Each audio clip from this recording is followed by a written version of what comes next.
ओम ध्याये सदा सवितृमण्डल मध्यवर्ती नारायण सरसिजा सनसन्नभिष्टि केयूरवांगनकर कुंडल किरीटी हारय हिरण्यमय वपुर शंख चक्र। नमस्कार, स्वागत है आपका आचार्य वाणी में। मैं आचार्य डॉक्टर विक्रमादित्य आपके साथ हूँ और आज का विषय हमारा है मीन राशि। मीन राशि वालों के लिए अप्रैल का मध्यकाल ग्रहों का योग किस प्रकार का लेके आ रहा है। देखिए, मीन राशि वालों, इस वक्त आपकी राशि जो है सेंटर ऑफ अट्रैक्शन है। जी हाँ, सबसे महत्वपूर्ण आपकी राशि में ही इस वक्त ग्रहों की सब उठापटक चल रही है। काफ़ी दिन हो गए हैं और ये उठापटक शांति का नाम ही नहीं ले रही है, परिवर्तन का नाम ही, जो परिवर्तन का लगातार योग बनाए चली जा रही है, वो सारे के सारे खेल आपकी राशि से ही चल रहे हैं। शनि आपकी राशि में विराजमान, राहु आपकी राशि में विराजमान, शुक्र उच्च होकर आपकी राशि में विराजमान, शनि और साथ साथ यदि हम बात करें बुध नीच के होकर आपकी राशि में विराजमान, और तो और सूर्य महाराज भी अब परिवर्तन की तरफ जा रहे हैं, अभी उच्च अभिलाषी होकर आपकी राशि में विराजमान है और इस अप्रैल के मध्य काल में ही उच्च के हो जाएंगे और आपकी राशि से द्वितीय भाव में चले जाएंगे और बहुत महत्वपूर्ण योग बनाएंगे। नई उम्मीद जगाते दिखाई दे रहे हैं। बस आपको इस समय में बस कंट्रोल अपने हाथ में लेना है।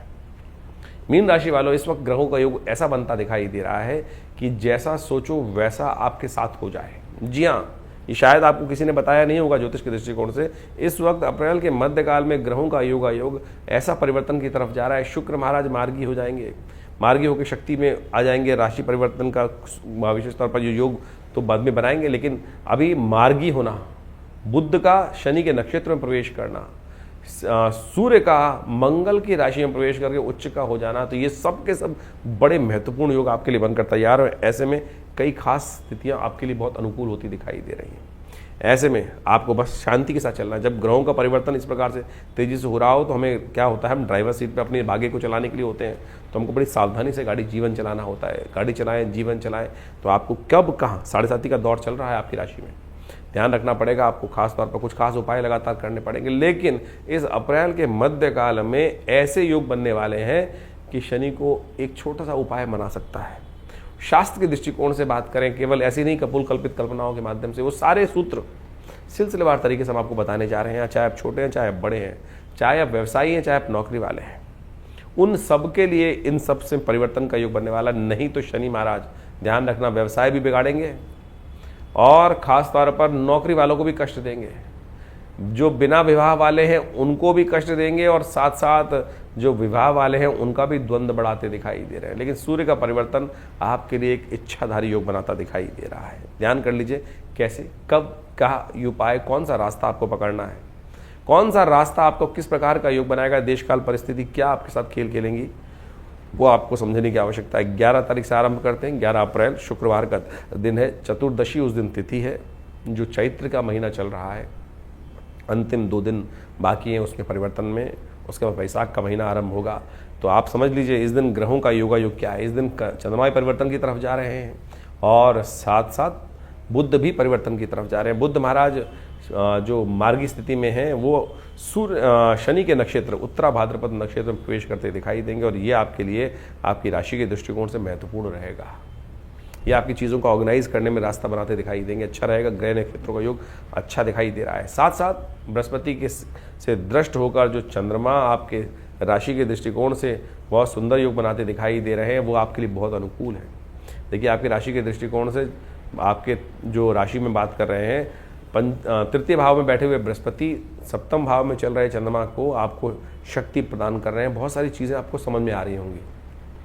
चीज़ें समझ में आ रही हैं, चाहे वो पॉजिटिव जा रही हैं, चाहे वो नेगेटिव जा रही हैं, वो आपको समझ में ज़रूर आ रही हैं। बहुत सारी बातें पूर्वाभास के तौर पे आपके मनोमस्तिष्क में आ रही हैं, बस उसका अनुभव लेना है। यही ज्योतिष समझाता है कि कौन सा राह किस प्रकार से पकड़नी है। आपको पूर्वाभास है, आपको कंट्रोल करना पड़ेगा चीज़ों को, इस बात का ध्यान रखें। और ऐसे में केवल आपको जो सही दिशा दे सकते हैं वो आपके गुरुजन दे सकते हैं, माँ भगवती दे सकती हैं। दुर्गा जी के चरण पकड़े रखें, भगवती की उपासना करें। भगवती पार्वती की उपासना, सर्वमंगल मांगल्ये शिवे सर्वार्थ साधिके शरण्ये त्र्यंबके गौरी नारायणी नमोस्तुते, इस मंत्र का जप करना, भगवती को खीर का भोग लगाना, महालक्ष्मी की उपासना करना, ये आपके बारे न्यारे कर सकता है। गज केसरी योग है 2 दिन के लिए, बहुत बढ़िया है आपके लिए। समझें, भगवती की कृपा से समझ, बस गुस्सा कंट्रोल करना, जिद कंट्रोल करना। जिद होती है ना, गलत काम के लिए होती है, सही काम के लिए जिद नहीं करता है व्यक्ति। सही काम के लिए तो चलो आदमी कहता है कुछ ना कुछ रास्ता पकड़ लेंगे। लेकिन अब जिद, गलत वाली जिद मत करना, इस बात का ध्यान रखना आप। 12 तारीख शनिवार का दिन है और इस दिन बड़ा अद्भुत दिवस है। जिस कार्यक्रम के बारे में हमने आरंभ में बताया वही दिवस आ गया है। एक उपाय और शनि को आपके अनुकूल कर देगा, क्योंकि इस दिन हनुमान जी का जन्म दिवस है। और हनुमान जी खासतौर पर समझे क्या कौन है, अजर अमर हैं, जिनको भगवती से स्वयं आशीर्वाद मिला। और साथ साथ तुलसी बाबा ने बोला, और देवता चित्त न धरई, हनुमत से ही सर्व सुख करई। और तो और रामायण के अंदर यह भी वर्णन है कि खासतौर पर शनि को जब उन्होंने मुक्त कराया तो शनि ने आशीर्वाद दिया कि जो आपके भक्त हों उनको कष्ट नहीं देंगे। सत्यव्रत भी इस दिन है। छोटी सी कथा कैसे भगवान को आपके अनुकूल बना सकती है भगवत के कृपा से। देखिए, हम बहुत सारे क्या होता है, बड़े पापड़ पेलने पड़ते हैं तब भगवान प्रसन्न होते हैं। लेकिन सत्यनारायण कथा ऐसी है, 10 मिनट सुन लो और कष्ट निवृत्ति का योग बन जाता है। विश्वास चाहिए, विश्वास। भाई सनातन के अंदर इतनी सुंदर सूत्र समझाए गए हैं कि केवल 10 मिनट बैठकर कथा का सुन लेने से ही आपके कर्म सुधर सकते हैं, कष्टों का भार कट सकता है। ये कथा का बड़ा अद्भुत रूप है। इस पर विश्वास नहीं होता है लोगों को, उपहास करते हैं लोग। आज की तारीख में जनरल तौर पे उपहास ही करते हैं लोग, लेकिन विश्वास करिए बड़ा सुंदर तरीका है, सरलतम मार्ग है इस हमारे अध्यात्म के अंदर जो बताई गई हैं सब विधियां। तो अवश्य करें। ग्रह नक्षत्रों का योग, जैसा हमने कहा, गजकेसरी योग निर्माण है आपके लिए, बहुत सुंदर है। और ये हनुमान जयंती का पर्व आपके शनि के दोषों को हरने वाला है। आपकी राशि में तो बहुत ज़रूरी है। हमने विवेकानंद योगाश्रम में इस दिन भगवती पीताम्बरा पीठ के अंदर हमने क्या रखा है, हनुमान चालीसा का यज्ञ, हनुमान चालीसा का पाठ रखा है, हनुमत यज्ञ रखा है, सुंदरकांड का पाठ रखा है, सवामणि का भोग रखा है। हनुमान जी को स्वर्ण का चोला चढ़ाया जाएगा। आप भी इसमें सम्मिलित हों, अपने नाम से यज्ञ कराएं, अपने नाम से सम्मिलित हों और आश्रम में सुंदर व्यवस्थाओं का लाभ लें। और इस दिन सवामणि का भोग रहेगा शाम को 5 बजे से लेकर रात्रि में 11 बजे तक। जो हनुमान जी का सुंदरकांड का पाठ रहेगा, भक्त भजन रहेंगे। हर भक्त अपने आप हनुमान जी को चूल्हा चढ़ा सकता है सुंदर भगवती के सानिध्य में बैठकर। माँ आपकी राशि में माँ भगवती दुर्गा की कृपा चाहिए आपको, और ये इसलिए सुंदर योग आपके लिए बन रहा है कि आप ये अवश्य इसमें भाग लें। कृपा होगी, कष्ट दूर होंगे आपकी राशि के दृष्टिकोण से। 13 तारीख रविवार का दिन है। इस दिन बहुत सुंदर योग बनकर तैयार है। इस दिन कई ग्रहों का परिवर्तन, कई समय का परिवर्तन की तरफ जा रहा है। एक तो चैत्र खत्म होकर वैशाख शुरू हो रहा है, वैशाख प्रतिपदा। और वैशाख का महीना पता है आपको, बहुत सारे लोगों को पता नहीं होगा कि जिस प्रकार से कार्तिक का महात्म कहा गया, इसी प्रकार से वैशाख का महात्म भी कहा गया है। और वैशाख के महीने का एक अद्भुत नाम भगवान ने स्वयं दिया, माधव मास। भगवान कृष्ण ने अपने नाम को इस मास को दिया है। इतना पुण्य है इस मास का। कहा जाता है समस्त तीर्थों का जल इस दिन विशेष तौर पर गंगा के समान पवित्र हो जाता है। इस पूरे मास में भगवान का स्नान करना, पूजन करना, भगवान के निमित्त दान इत्यादि करना, केवल जल के दान से कष्ट निवृत्त हो जाते हैं। परिवर्तन का योग है। सूर्य इस दिन परिवर्तन कर कर आपकी राशि से निकलकर ग्रहों की जो पंचायत लगी हुई है उससे हटकर राहु के ग्रास, शनि के ग्रास से निकल कर वो जाएंगे, उच्च के हो जाएंगे और बहुत सुंदर योग बनाएंगे आपके लिए। हम इच्छाधारी योग दे देंगे, जैसा चाहोगे वैसा बन सकते हो। इस समय योग है, कम से कम नेगेटिव मत सोचना, इस बात का ध्यान रखना। तो आपके लिए बड़ा अच्छा अनुकूल योग बनता दिखाई दे रहा है। पूरा महीना आपके लिए पॉजिटिव कार्य करके, चाहे नेगेटिव दिखाई दे रहा हो लेकिन सोचना फिर भी पॉजिटिव, सत्य मानना, यही सूत्र है आपकी राशि के दृष्टिकोण से। ये आपको खासतौर पर ध्यान देगा। सुख का सोचोगे तो सुख आ जाएगा, नेगेटिव सोचोगे तो नेगेटिव आपके साथ घटने लगेगा। तो कम से कम अच्छा सोचो, नेगेटिव तो सोचो ही मत। या देवी सर्वभूतेषु बुद्धि रूपेण संस्थिता नमस्तस्यै नमस्तस्यै नमस्तस्यै नमो नमः, इस मंत्र का जप करो। संक्रांति का ये योग जो है कब बन रहा है, रविवार के दिन बन रहा है। तो संक्रांति रविवार को पड़े, वैशाख के महीने का आरंभ रविवार से हो तो हृदय राम का योग बनता है। और इस दिन नवग्रहों का पूजन कर लेने से समस्त ग्रह अनुकूल हो जाते हैं। तो हमने विवेकानंद योगाश्रम में इस दिन बहुत सुंदर यज्ञ रखा है, नवग्रह शांति महायज्ञ। और इस दिन एक ग्रह परिवर्तन की ओर जा रहा है, शुक्र महाराज मार्गी हो रहे हैं और सब बहुत सारे ग्रह रास्ते पे आ रहे हैं आपके। आप समझें, जो वक्री चल रहे थे, नेगेटिव चल रहे थे, वो भी धीरे धीरे मार्गी, बुध मार्गी हो चुके हैं, शुक्र मार्गी होने जा रहे हैं सुबह 6:33 पर। तो ये सब आपके लिए पॉजिटिव योग बनाएंगे, इनका प्रभाव आपको रहेगा। लेकिन बस करना तो आपको ही है ना। अब फिर भी आप नहीं, क्योंकि शनि के आगोश में रहोगे, 7.5 चल रही है, हाय 7.5 हाय 7.5 करते रहोगे तो फिर 7.5 अपना प्रभाव दिखाएगी। भूलो, हनुमान जी कृपा प्राप्त करो। आपने कल रात को इतना सुंदर हमने आपको सूत्र बताया, तो अवश्य करें।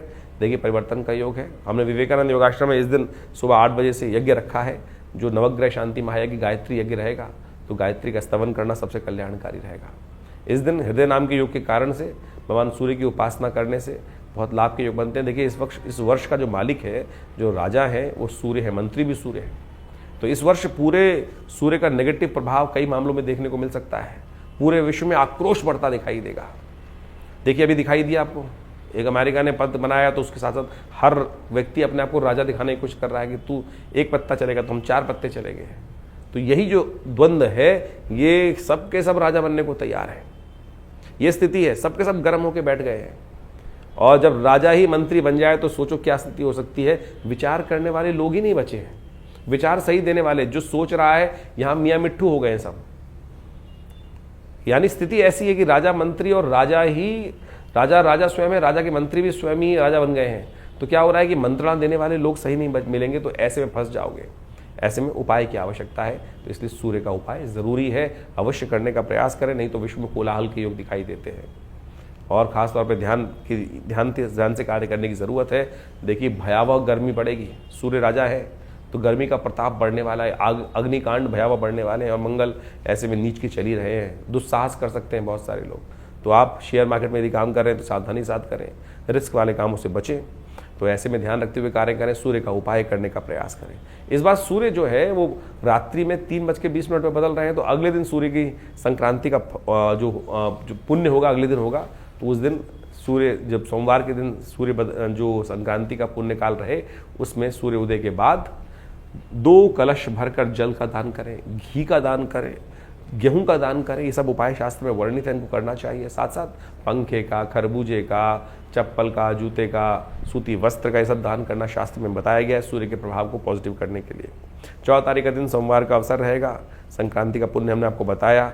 इसके साथ साथ ग्रह नक्षत्रों का योग जो है वो आपकी राशि के दृष्टिकोण से जो है थोड़ा सा मन मस्तिष्क को बांधता दिखाई दे रहा है। अभी थोड़ा बंधन मन में परेशान करता दिखाई देगा कि बहुत ज़्यादा, क्योंकि शनि का 7.5 का प्रभाव है।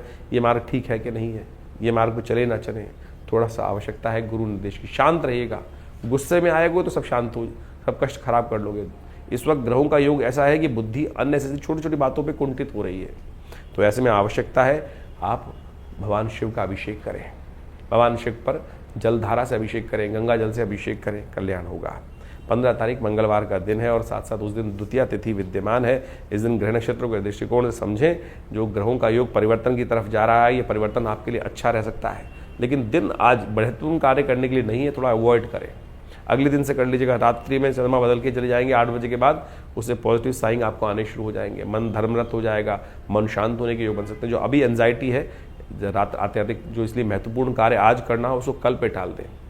कल के बाद से 2-3 दिन आपके लिए बहुत पॉजिटिव रिजल्ट, कहूँगा 5 दिन बहुत पॉजिटिव रिजल्ट वाले रहेंगे। तो आप हनुमान जी का, इस दिन मंगलवार का दिन है, हनुमान जी के मंदिर में जाकर अपने शनि को अनुकूल करने के लिए काम करें। पीपल के पत्तों की माला बनाकर 11 पत्ते पीपल के लाल धागे में पिरोकर हनुमान जी को अर्पित करेंगे तो अच्छा रहेगा। 15 तारीख का जानने के बाद 16 तारीख का जान लेते हैं। बुधवार का दिन है और इस दिन ग्रह नक्षत्रों के दृष्टिकोण से समझें तृतीया तिथि है और साथ साथ इस दिन भद्रा का योग है। करीब करीब 1 बजे तक भद्रा रहेगी। उसके बाद सर्वार्थ सिद्धि योग का लाभ मिल सकता है। चतुर्थी का व्रत भी इस दिन रहेगा। तो विशेष तौर पर मीन राशि वालों, आपकी राशि के दृष्टिकोण से गृह योग गजकेसरी बना हुआ है आपके लिए। लाभ का योग प्रबल है। चंद्रमा कमजोर होते हुए भी प्रबल लाभ के देने के दिखाई दे रहे हैं। और ऐसे में धर्म का लाभ, जितने धर्मयुक्त कार्य करोगे, भगवान की संगत प्राप्त करोगे, गणेश जी की आराधना करोगे, विघ्न दूर होंगे। और ये आने वाले 3-4 दिन आपके लिए लाभ के रास्ते बहुत सुंदर से बनते दिखाई दे रहे हैं और आपके लिए बहुत ज़्यादा बढ़िया योग बनता दिखाई दे रहा है बृहस्पति से दृष्ट होकर। ऐसे में दुर्गा की उपासना करना आपके लिए सबसे बढ़िया रहेगा। माँ भगवती दुर्गा, महालक्ष्मी के निमित्त पूजन करना, यज्ञ करना, इन सब से आपके भाग्य जागने के योग बन सकते हैं। 17 तारीख बृहस्पतिवार का दिन है। चतुर्थी तिथि इस दिन उदया तिथि के रूप में विद्यमान है। ग्रह 60% तो अच्छे दिखाई देते हैं, लेकिन शनि का उपचार आपको लगातार करते रहना पड़ेगा। शनि का उपचार क्या किया जाए, क्योंकि बृहस्पति की राशि में शनि महाराज हैं और एक बार बृहस्पति से खुद ही दीक्षा लेने के लिए शनि गए भी थे। तो बृहस्पति जी ने मना कर दिया था, दीक्षा नहीं देंगे, क्योंकि आप थोड़े से दृढ़ स्वभाव के हैं, थोड़े अड़ियल स्वभाव के हैं। तो ऐसे में शनि को अनुकूल करने के लिए सबसे बढ़िया उपाय करें, आप केले का पूजन करें और हो सके तो ब्राह्मणों की सेवा करें। ब्राह्मणों को कुछ, जो धर्म कार्य करने वाले लोग हैं उनको कुछ दान पुण्य करें। जो ज्ञानी जन लोग हैं उनका आशीर्वाद देने का प्रयास करें। ये बहुत सुंदर उपाय है आपकी राशि के दृष्टिकोण से। गजकेसरी योग निर्माण है और थोड़ा सा चंद्रमा कमजोर है, उसको मन को बल देने के लिए पीली चीज़ों का दान करना अच्छा रहेगा आपके लिए। 18 तारीख शुक्रवार का अवसर, पंचमी तिथि विद्यमान है और ग्रह नक्षत्रों के दृष्टिकोण से यदि हम बात करें तो इस दिन परिवर्तन का योग बनता दिखाई दे रहा है। और ये परिवर्तन आपको जिस तरफ ले जा रहा है वो दिखा रहा है कि मेहनत से मत भागना, जितनी मेहनत उतना लाभ, ये खास तौर पे योग है। और इस बात को समझ भी लेना चाहिए कि मेहनत के बिना किसी को नहीं मिलता। शास्त्र कहता है कर्म का ही खाया जा सकता है। अवश्यमेव भोक्तव्यम कृतम कर्म शुभाशुभम, कर्म प्रधान विश्व रचि राखा। कर्म से ही मिलने वाला है, तो कर्म से नहीं, आलस में बैठोगे तो फिर कुछ नहीं मिलेगा। तो इस बात का ध्यान रखें। शनि महाराज राहु के साथ बैठकर आपकी राशि में विराजमान है, जो आपको थोड़ा सा कर्म से दूर भगा रहे हैं और थोड़ा अंधकार में डाल रहे हैं। इसलिए कर्म से मत, दुविधा से हटाओ, मन को दुविधा से हटाकर सही जो आप जानते हो उसकी तरफ चलो, बैठे मत रहो। इस बात का ध्यान रखोगे तो अच्छा रहेगा। कोशिश करो गौ पूजन करने का प्रयास करो, गौ सेवा करने का प्रयास करो।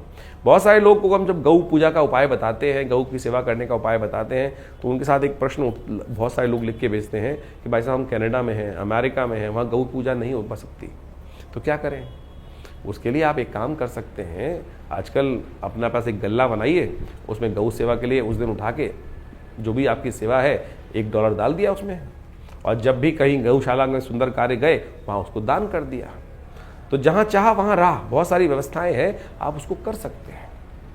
इसलिए कोशिश ये करें, बहुत सारे ऑर्गेनाइजेशन से, हमारा आश्रम है गौ सेवा कर रहा है, आप वहाँ बोल दीजिए फ़ोन करके कि हमारे नाम से गाय को चारा खिला दीजिए, खिला दिया जाएगा, वीडियो आपको भेज दिया जाएगा। तो इसलिए बहुत सारी व्यवस्थाएं हैं, उनका सबको बुद्धि से रास्ता निकलने के रास्ते बनते हैं। तो जहाँ चाह वहाँ रहा, स्थिति को समझते हुए कार्य करें। 19 तारीख शनिवार का अवसर, षष्ठी तिथि विद्यमान है और इस दिन रवि योग का भी निर्माण हो रहा है। सुबह 10:30 बजे के आसपास से नए कार्य करने के लिए दिन अच्छा दिखाई देता है। ग्रहों का योग जो आपके लिए है वो विशेष तौर पर ओवरऑल 60% ठीक दिखाई देता है, लेकिन फिर भी जो ग्रह नक्षत्र थोड़े से आपके अनुकूल नहीं है उनको ठीक करने के लिए शनिवार का दिन है। शनि को मनाओ। इस वक्त एक मुद्रा बताते हैं, इन दिनों खासतौर पर ध्यान रखने की ज़रूरत है।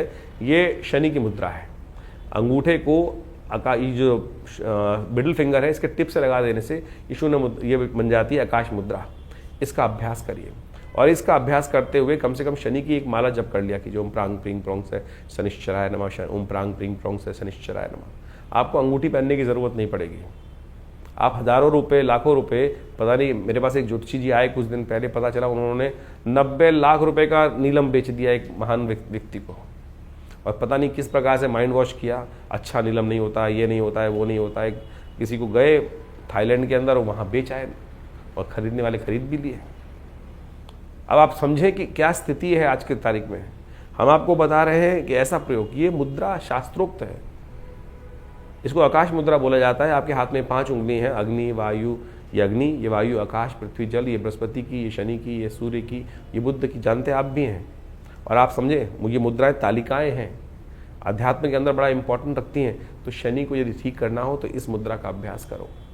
शनि का नेगेटिव प्रभाव धीरे धीरे कम हो जाएगा और इसी मुद्रा का अभ्यास करते हुए आप यदि शनि के मंत्र का जप करते हैं तो 100 गुना अधिक प्रभाव दिखाई देगा। ओम प्रांग प्रींग प्रोंग से शनिश्चराय नमः, ये नित्य प्रति जप करें, आपकी साढ़े का प्रभाव नेगेटिव होना शुरू हो जाएगा, खत्म होना शुरू हो जाएगा, नेगेटिव समाप्त होना शुरू हो जाएगा। ये शास्त्रोक्त विधि है, इसको करेंगे तो अच्छा रहेगा। 20 तारीख यदि हम बात करें तो उस दिन रविवार का अवसर है, सप्तमी तिथि विद्यमान है और उस दिन ग्रह नक्षत्रों का योगायोग परिवर्तन की तरफ जा रहा है और ये परिवर्तन आपको लाभ देने की तरफ जा रहा है। जो मेहनत है उसका प्रभाव आप स्वयं देखेंगे 2-3 दिन में। जिन जिन क्षेत्रों में आप काम कर रहे हैं वो रुझान आपको दिखाई दे रहे होंगे, 2-3 दिन बाद उनका रिजल्ट भी आना शुरू हो जाएगा, लाभ भी मिलना शुरू हो जाएगा। तो इसलिए मेहनत से मत भागना, इस बात का ध्यान रखो। रविवार का अवसर है, ऐसे में भगवान सूर्य को जल दीजिएगा। सूर्य आपके बड़े अनुकूल चल रहे हैं और आपके लिए पॉजिटिव खेल इस वक्त उच्च के होकर बनाते दिखाई दे रहे हैं। रविवार के दिन गायत्री यज्ञ आश्रम पर रखा गया है, उसमें आप चाहें तो अपने नाम से आहुति हम दिलवा सकते हैं और भगवान की कृपा से सूर्य का इस वक्त उपाय करना आपके लिए सब प्रकार से आपके सबसे बेस्ट। जो ग्रहों का योग चल रहा है इस वक्त सूर्य आपके लिए बनकर तैयार बैठे हैं। हमने एक अलग से वीडियो बनाया है, उसमें समझ लीजिएगा सूर्य का प्रभाव इस अप्रैल के महीने से लेकर मई के मध्य तक कैसा रहेगा आपके लिए। ये बहुत पॉजिटिव रिजल्ट लेने वाले हैं सूर्य आपके लिए, इसलिए सूर्य को नित्य प्रति मनाने की ज़रूरत है। सर्वात सिद्ध योग है, बड़ा कल्याणकारी योग आपके लिए है। वैशाख का महीना अभी चल रहा है और इस वैशाख के महीने का शास्त्र में अद्भुत महत्व कहा गया है। इस महीने को जिस प्रकार से कार्तिक का महात्म शास्त्र में बताया गया है, उसी प्रकार से इस महीने का भी माधव का महीना माना जाता है। भगवान विष्णु की सुंदर उपासना करने का वैसे ये सब सुंदर अवसर कहा जाता है। कहा जाता है कि इस महीने में जितना दान पुण्य इत्यादि किया जाए, स्नान किया जाए, वैशाख के स्नान का भी बड़ा अद्भुत महत्व शास्त्र में वर्णित है। तो इसके अनुसार से शास्त्र में कहा जाता है कि समस्त तीर्थों का जल गंगा के समान हो जाता है। और ऐसे में तीर्थ जलों में स्नान कर कर, तीर्थों में स्नान इत्यादि कर कर पुण्य कर्म करना, पितरों के निमित्त तर्पण इत्यादि करने से समस्त प्रकार के अनिष्ट दूर हो जाते हैं। शास्त्रों में इसी प्रकार की कथा भी वर्णित आती है कि जिसके अंदर अनेक लोगों ने अपने जीवन के कष्टों को दूर करने के लिए, कहा जाता है कि एक समय में एक व्यक्ति रहता था, जीवन में कई प्रकार के कष्ट थे उसके जीवन में, और उसने जब जानना चाहा कि कारण क्या है तो मालूम चला कि पितृ प्रसन्न नहीं है, कहीं ना कहीं पितरों का के प्रति जो दायित्व है वो निर्वाह नहीं कर रहा है। तो इस महीने में उसने पूरा जो शास्त्र विधि के अनुसार से भगवान की उपासना कर कर और तर्पण इत्यादि, यज्ञ इत्यादि, गायत्री गाय करके सुंदर कार्य किया, उससे पितृ भी निवृत्त हुए, जीवन के कष्ट भी दूर होने के योग बनते हैं। हमारे भी जीवन में कई बार इसी प्रकार के कष्ट चलते रहते हैं, तो हमें इन समस्त योगायोग को लाभ लेते हुए कार्य करने का प्रयास करना चाहिए। और वैशाख का महीना तो खासतौर पर भगवान विष्णु को प्रसन्न करने का अद्भुत महीना, जैसा हमने शास्त्र में जो बातें उसको बताई आपको, इन्हीं में परशुराम जयंती, कूर्म जयंती और भगवान बुद्ध की जयंती, अनेक प्रकार की जयंतियों का भी सुंदर समावेश इस मास में किया जाता है। और कहा जाता है कि इस मास में भगवान विष्णु का ओम माधवाय नमः इस मंत्र का जितना जप करेंगे और पीले वस्त्रों का दान करेंगे, गुड़ इत्यादि का दान करेंगे, उस सब से जीवन के कष्ट दूर होने के योग बन जाते हैं। इस महीने में एक बात ध्यान रखनी चाहिए, कहा जाता है कि नए तेल का इस्तेमाल नहीं करना चाहिए। नए तेल का इस्तेमाल जो अभी क्योंकि सरसों इत्यादि बहुत सारी फसलें आती हैं, और उस तेल का इस्तेमाल शास्त्र विधि के अनुसार से कहा जाता है कि नए तेल का इस्तेमाल वैशाख के महीने में नहीं करना चाहिए, और भूमि पर शयन करना चाहिए। और जितना हो सके एक दिन एक समय में भोजन आहार लेते हुए अपने पितरों के तर्पण इत्यादि कष्ट जीवन से निवृत्त करने के लिए भगवान विष्णु के ओम नमो नारायणाय इति मंत्र जप करते हुए कार्य करने का प्रयास करना चाहिए। इन दिनों ग्रहों का योगायोग भी बड़ा विचित्र बना हुआ है। चतुर्ग्रही योग लगातार चल रहा है। सूर्य परिवर्तित हो जाएंगे मास के मध्यकाल में, उसके बाद फिर चतुर्ग्रही योग, पहले 5 ग्रही योग चल रहा है, फिर चतुर्ग्रही योग बनकर चलेगा।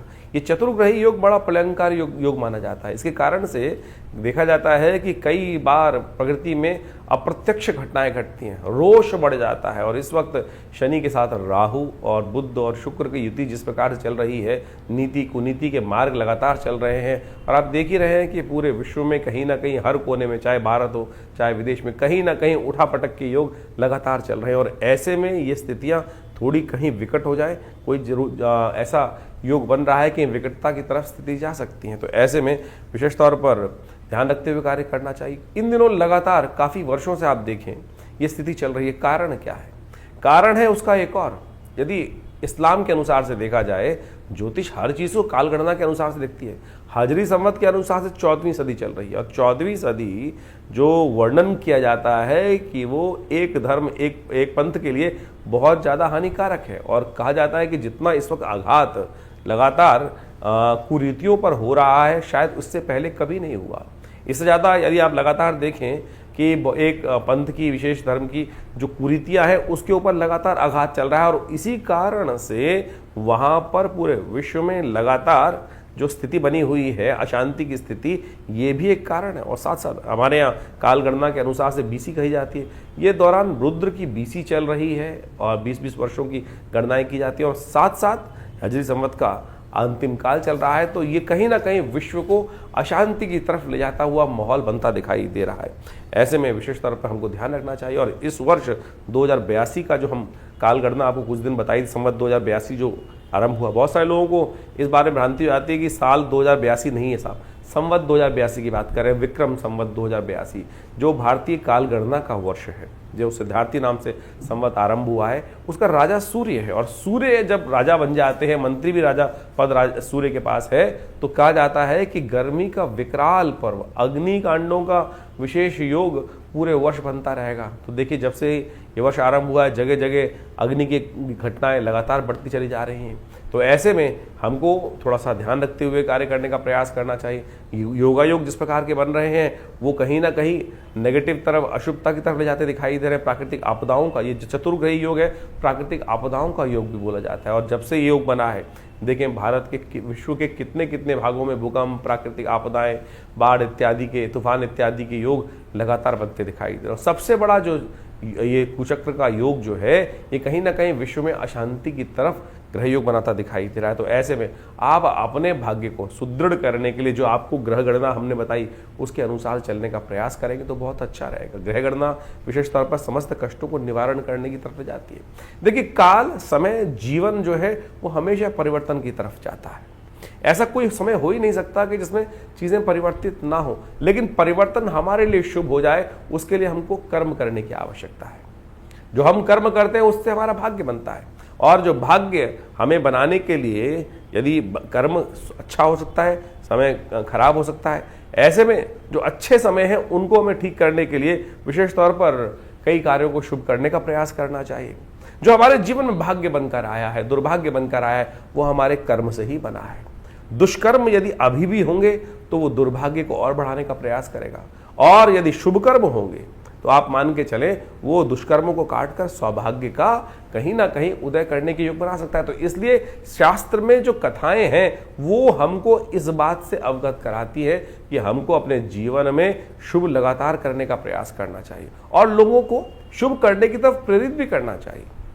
यज्ञ इत्यादि, धर्म इत्यादि कार्य की तरफ कई बार क्या होता है कि एक बात समझे कि अगर हमने किसी व्यक्ति को गलत कार्य की तरफ प्रेरित कर दिया तो ये समझे उसके द्वारा कोई गलत कार्य किया गया, उसका कहीं ना कहीं उसका प्रभाव हम पर भी होगा। इसको प्रैक्टिकल समझ सकते हैं। अगर आपने कोई षड्यंत्र रचा है और वो षड्यंत्र जब पकड़ा गया, वो व्यक्ति उस षड्यंत्र में आप भी इन्वॉल्व थे, तो सरकार आपको भी पकड़ेगी। तो ऐसे ही समझे, कर्म का, भाग्य का लेखा जोखा जो है उस परमात्मा तत्व से तो कभी छूट नहीं सकता। संसार में तो बहुत सारी चीजें छुप जाती हैं, लेकिन उस परमात्मा के प्रति, प्रकृति के प्रति तो किया गया कर्म कभी छुपता नहीं है। उसका तो लेखा जोखा उस धर्मराज के पास जाकर जुड़ ही जाता है। तो इस बात को समझें, लाख छुपाए संसार से हम बातें, लेकिन उस परमात्मा तत्व से नहीं छुपा सकते, अंतःकरण से नहीं छुपा सकते हम। तो इस बात को हमको ध्यान रखना चाहिए कि मनसा वाचा कर्मणा, किसी ना किसी प्रकार से कर्मों को शुभ करने का हमको यथाउचित भाव से प्रयास करना चाहिए। ये सबसे ज़रूरी बात है। और हम लगातार अपने कर्मों को शुभ करने के लिए बहुत सारे, जो हमारी भारतीय संस्कृति में देखिए क्या क्या बताया गया है, हर रोज़ कोई ना कोई उत्सव। हमारे ऋषि मुनि मूर्ख नहीं थे, बहुत चतुर थे, बहुत चतुर थे। उन्होंने संसारिक समस्याओं को जोड़कर इन शुभ कर्मों के लिए शुभ योगों का निर्माण किया, शुभ उत्सवों का निर्माण किया। कि व्यक्ति पांचों उंगलियां बराबर नहीं है, किसी की श्रद्धा किसी में है, किसी की श्रद्धा कहीं है, किसी की श्रद्धा कहीं है, तो किसी ना किसी प्रकार से वो शुभ कर्म की तरफ प्रेरित होता रहेगा, शुभ कर्म की तरफ लगा रहेगा। देखिए, पुरानी कहावत है, खाली दिमाग शैतान का। जो खाली समय होगा, कुछ नहीं होगा, तो क्या करेगा व्यक्ति? गलत कार्य की तरफ प्रेरित होगा। और आज ये उत्सव है, आज दिवाली है, आज होली है, आज सावन है, आज पूर्णिमा है, कल अमावस्या है। तो ये जब उत्सव आते रहते हैं तो कहीं ना कहीं व्यक्ति सद्मार्ग की तरफ, देखिए, अपनी श्रुति को ऊर्ध्वगामी बनाने के लिए लाख प्रयास करने पड़ते हैं, लेकिन यदि छोड़ दोगे तो वो नीचे की तरफ ही जाएगी, अधोगामी ही बनेगी। तो इसलिए हमारे संत महात्माओं ने इतने सुंदर उत्सवों का निर्माण किया। और जब हम बात कर रहे थे वैशाख के महीने में, तो एक से एक बढ़िया सुंदर उत्सवों का योगा योग बनकर चल रहा है। संक्रांति तो हर महीने आती ही आती है, तो इसमें वैशाख के महीने में भगवान परशुराम जी की जयंती, अक्षय तृतीया, जिस दिन कर्म करेंगे तो शुभ ही होगा, तो अक्षय फल प्राप्ति के योग बनेंगे। अशुभ करोगे तो अशुभ का अक्षय फल प्राप्त होगा, और शुभ करोगे तो शुभ का अक्षय फल प्राप्त होने के योग बन सकते हैं। कूर्म जयंती, अनेक प्रकार के सुंदर योग इस समय बनकर तैयार होंगे। कोशिशें करें, बड़ी श्रद्धा के साथ भगवान का स्मरण करने का प्रयास करें। हम विवेकानंद योगाश्रम में इन समस्त समयों में अलग अलग प्रकार के यज्ञ इत्यादि, नवरात्र के यज्ञ, जैसे अभी महावीर जयंती, हनुमान जयंती आएगी, उस पर सुंदर और कार्य चलते रहेंगे। तो इन सब यज्ञों का, रविवार के दिन तो विशेष यज्ञ आश्रम पे रहता ही है, हर रोज नित्य प्रति 8 घंटे यज्ञ रहता है। आप भी इन यज्ञों में अपने आप को जोड़ सकते हैं और बहुत सारे शुभ कार्य। देखिए, संसार में हम यज्ञ की तरफ प्रेरित क्यों करते हैं व्यक्ति को? क्योंकि हम दान करते हैं, पुण्य करते हैं, पता नहीं किसको दे रहे हैं, क्या वो क्या करेगा हमारे उस दान के, उस हमारे सहयोग का। तो इसलिए कोशिश करें हम भगवान के प्रति उस अन्न का समर्पण भगवान को ही करते हैं। द्रव्य यज्ञ जो है, जिसके अंदर आहुति दी, अन्न इत्यादि की, चावल इत्यादि की, घी इत्यादि की, वो भगवान को ही समर्पित कर दी, तो वो अग्नि के माध्यम से उस देवता तक पहुंच जाती है। तो क्या होगा? सबसे शुभ कर्म। तो तेरा तुझको अर्पण, क्या लागे मेरा। तो इस भाव को हमको ध्यान रखते हुए कार्य करने का प्रयास करना चाहिए। समय समय पर जो उत्सव रहते हैं उन सब के बारे में हम आपको अवगत कराते ही रहते हैं। तो आप भी जुड़िए संस्थान से, और हर रविवार को जो यज्ञ सामूहिक तौर पर यज्ञ होता है, वैसे तो नित्यपति यज्ञ होता है, रविवार वाले यज्ञ में सब लोग आकर उस यज्ञ में बैठ सकते हैं। सुबह 8 बजे से लेकर करीब करीब 11 बजे तक ये कार्यक्रम रहता है। माँ भगवती के दरबार में अपनी उपस्थिति दीजिए। माँ भगवती का जो सुंदर श्री विग्रह है उसके बारे में हमने कई बार आपको बताया है। ये 400-500 साल पुराना भगवती का दिव्य श्री विग्रह है जो हमारे आश्रम में विराजित है। माँ भगवती दुर्गा का दर्शन कर कर अपने जीवन में उनका कृपा, अपने जीवन में उनका आशीर्वाद लेने का प्रयास कीजिए, देखिएगा परिवर्तन होगा। जो लोग कहते हैं ना कि हमारा समय परिवर्तन की तरफ जाता ही नहीं, अरे परिवर्तन के लिए हम कर क्या रहे हैं? हम सपनों में संसार बुनने का प्रयास कर रहे हैं, विचारों में सपनों को बुनने का प्रयास कर रहे हैं। प्रत्यक्ष कर्म क्या कर रहे हैं? यदि प्रत्यक्ष कर्म सही रूप से करें, चाहे वो साधना हो, चाहे वो मंत्र जप हो, तो देखिएगा ऐसा हो नहीं सकता कि समय परिवर्तन की तरफ ना जाए। विचार शुभ रखते हुए हमको अपने आप को शुभ कर्म की तरफ प्रेरित करना चाहिए। यही कल्याण का मार्ग।